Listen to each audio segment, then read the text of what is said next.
Hello job seekers, welcome to our YouTube channel study work and travel abroad. दोस्तों, आज का ये video part 2 है Poland embassy interview question series का। पहले पार्ट में हमने आपको एम्बेसी इंटरव्यू में पूछे जाने वाले जनरल और पर्सनल क्वेश्चंस के बारे में बताया था। आज हम वर्क परमिट रिलेटेड और पोलैंड रिलेटेड दोनों कैटेगरी के क्वेश्चंस को कवर करेंगे।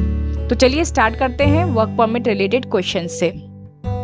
दोस्तों, वर्क परमिट रिलेटेड क्वेश्चंस में पहला क्वेश्चन जो वीजा ऑफिसर आपसे पूछ सकता है वो होता है कि what is the name of your Poland employer. तो इस क्वेश्चन का आंसर करने के लिए आप अपने पोलैंड एम्प्लॉयर या जो आपकी पोलैंड वाली कंपनी है उसके नाम को अच्छे से देख लें अपने वर्क परमिट में, उसको याद कर लें और जब भी आपसे वीज़ा ऑफिसर ये क्वेश्चन पूछे तो आप उसको अकॉर्डिंगली आंसर कर सकते हैं। ठीक है। दूसरा क्वेश्चन जो पूछा जाता है काफ़ी वो होता है who is paying for your accommodation. दोस्तों, मोस्टली शेंगन एरिया में एकोमोडेशन कंपनी प्रोवाइडेड होती है, लेकिन फिर भी आपको सपोर्टिंग डॉक्यूमेंट्स में वर्क परमिट के साथ एकोमोडेशन लेटर आता है। उस लेटर में चीज़ें मेंशन होती हैं कि एकोमोडेशन किसके स्कोप में है, आपके स्कोप में है या फिर आपके एम्प्लॉयर के स्कोप में है, और वहाँ पर एकोमोडेशन का एड्रेस भी मेंशन होता है। तो आप अपनी कंपनी से अपने एकोमोडेशन के बीच की डिस्टेंस भी कैलकुलेट करके रख सकते हैं और आंसर देते समय वो भी वीज़ा ऑफिसर को बता सकते हैं। ठीक है। थर्ड नंबर पे दोस्तों क्वेश्चन पूछा जा सकता है कि आपकी सैलरी क्या है और आपके वर्किंग आवर्स क्या रहेंगे। तो आपकी सैलरी जो होती है वो आपके वर्क परमिट पे मेंशन होती है। नॉर्मली जो वहाँ पर मिनिमम वेजेस अभी फिक्स हैं 2024 के लिए वो 4 शॉर्टी हैं। तो इतना तो मिनिमम सैलरी होता ही है। बाकी देखिए अलग अलग काम और अलग अलग स्किल के अकॉर्डिंग सैलरी जो होती है वो डिफरेंट होती है, बट मिनिमम आपको 4 शॉर्टी तो मिलेगी ही।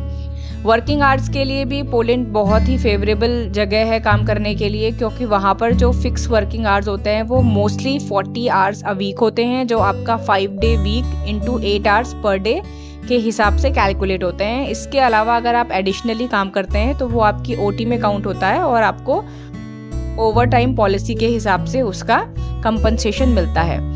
फोर्थ क्वेश्चन पे अगर हम आ जाएं दोस्तों, तो ये हो सकता है आपकी वर्क परमिट की वैलिडिटी के बारे में। वर्क परमिट की वैलिडिटी, वर्क परमिट की इशू डेट, वर्क परमिट कौन सी डेट से स्टार्ट हो रहा है, ये तीनों डेट्स आपके वर्क परमिट पे मेंशन होती हैं। तो आप वर्क परमिट में चेक कर लें कि आपकी वर्क परमिट की एक्सपायरी डेट क्या है। तो वर्क परमिट की एक्सपायरी डेट ही आपकी वर्क परमिट की वैलिडिटी होती है। नेक्स्ट क्वेश्चन दोस्तों आपसे पूछा जा सकता है कि how far is your company from Warsaw, कि आपकी जो कंपनी है वो वर्साओ से कितनी दूर है। तो ये भी आप अपनी कंपनी के एड्रेस और वर्साओ के बीच की डिस्टेंस चेक कर सकते हैं गूगल से और अकॉर्डिंगली वीज़ा ऑफिसर को आंसर कर सकते हैं। दोस्तों, ये तो कुछ क्वेश्चन हुए आपके वर्क परमिट से रिलेटेड। नाउ हम लोग नेक्स्ट कैटेगरी की तरफ मूव करेंगे जो है आपकी पोलैंड रिलेटेड क्वेश्चंस। ठीक है। तो पोलैंड रिलेटेड क्वेश्चन में जो सबसे इम्पॉर्टेंट क्वेश्चन होता है दोस्तों वो होता है what are the neighbouring countries of Poland. तो इसका आंसर आप देंगे कि Poland shares its border with Germany, the चेक Republic, Slovakia, Lithuania, Ukraine, Belarus and Russia. तो इन कंट्रीज के साथ जो पोलैंड है वो अपने बॉर्डर को शेयर करता है। नेक्स्ट क्वेश्चन आता है दोस्तों what is the capital of Poland. ये तो ऑलमोस्ट आप सबको पता ही होगा, वर्साओ पोलैंड की कैपिटल है। What is the major religion in Poland. तो दोस्तों इसका आंसर 70% जो पॉपुलेशन है वहाँ की वो क्रिश्चियन रिलीजन को फॉलो करती है। तो वहाँ का जो मेजर रिलीजन है वो क्रिश्चियन है।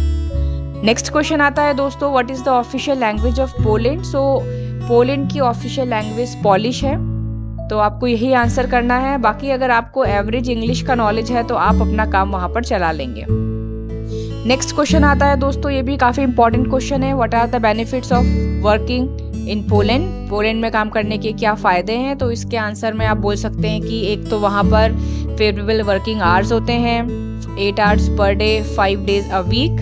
सेकेंड, वहाँ पर आपको सोशल इंश्योरेंस या फिर जिसे हेल्थ इंश्योरेंस बोलते हैं वो प्रोवाइडेड होता है गवर्नमेंट से। थर्ड, आपको वहाँ पर पेड लीव मिलती हैं, ईयरली पेड लीव्स होती हैं वहाँ पर। ठीक है। और कंटिन्यूस सैलरी इंक्रीमेंट वहाँ पर होता है दोस्तों। वहाँ की गवर्नमेंट जो है time to time salary minimum wages को इंक्रीज करती है। और लास्ट में आपको जो सिक लीव्स अगर आप लेंगे, सपोज आप बीमार पड़ जाते हैं और आपको छुट्टी लेनी होती है, सिक लीव्स आपकी वो काउंट होती है और आपको सिक लीव्स की भी सैलरी मिलती है। तो ये कुछ बेसिक बेनिफिट्स हैं जो पोलैंड में काम करने पे आपको मिलते हैं। दोस्तों आज की वीडियो में बस इतना ही। उम्मीद है कि आपको वीडियो इन्फॉर्मेटिव लगी होगी। हम ऐसे ही इन्फॉर्मेटिव वीडियोस बनाते रहें, इसके लिए हमें चाहिए आपकी एप्रिसिएशन और आपकी ब्लेसिंग्स। वीडियो को लाइक करें, अपने दोस्तों के साथ शेयर करें और हमारे चैनल को सब्सक्राइब करें। To get the notification of our newly uploaded videos, please press the bell icon. जल्दी ही मुलाकात होगी एक न्यू वीडियो के साथ। तब तक के लिए खुश रहिए। Take care of yourself. Bye bye.